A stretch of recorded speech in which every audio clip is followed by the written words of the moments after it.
Мы не собираемся воевать с Европой, я уже об этом скоро сказал.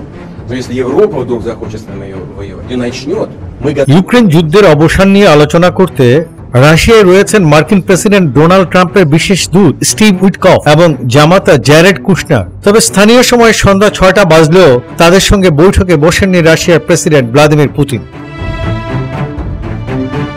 তবে তিনি এর মাঝেই ইউরোপের বিরুদ্ধে হুমকি ছুড়ে রেখেছেন। মস্কোর অন্য স্থানে মঙ্গলবার 2 ডিসেম্বর একটি বিনিয়োগ ফোরামে বক্তৃতা দিচ্ছিলেন পুতিন। সেখানে তিনি মুদ্রাস্ফীতি ও রুশ ব্যাংকিং খাত নিয়ে কথা বলেন। পরে প্রশ্ন উত্তর পর্বে ইউরোপের বিরুদ্ধে কড়া বার্তা দেন তিনি। ইউক্রেন যুদ্ধ নিয়ে ইউরোপের ভূমিকা সম্পর্কে প্রশ্ন করা হলে পুতিন বলেন, ইউরোপ নিজেই ইউরোপীয় সমাধান প্রক্রিয়া থেকে বেরিয়ে গেছে। এ সময় রুশ প্রেসিডেন্ট অভিযোগ করেন, তারা কোনো শান্তিপূর্ণ এজেন্ডাই নেই, বরং যুক্তরাষ্ট্রের একটি বড় উদ্যোগকে বাধাগ্রস্ত করছে। এই সময় ইউরোপের দেশগুলোকে হুমকি ছুড়ে পুতিন বলেন, যুদ্ধ বন্ধের বিষয়ে ইউরোপ যে শর্তগুলো দিচ্ছে সেগুলো রাশিয়ার কাছে গ্রহণযোগ্য নয়। আমরা ইউরোপের সঙ্গে লড়াই চাই না, কিন্তু ইউরোপ যদি লড়াই করতে চায় তবে রাশিয়া তার জন্য এখনই প্রস্তুত। Мы готовы прямо сейчас. Здесь не может быть никаких сомнений. যুক্তরাষ্ট্রের সঙ্গে আলোচনার আগে ইউরোপের উদ্দেশ্যে এটি একটি স্পষ্ট ও কঠোর বার্তা বলেই মনে হচ্ছে।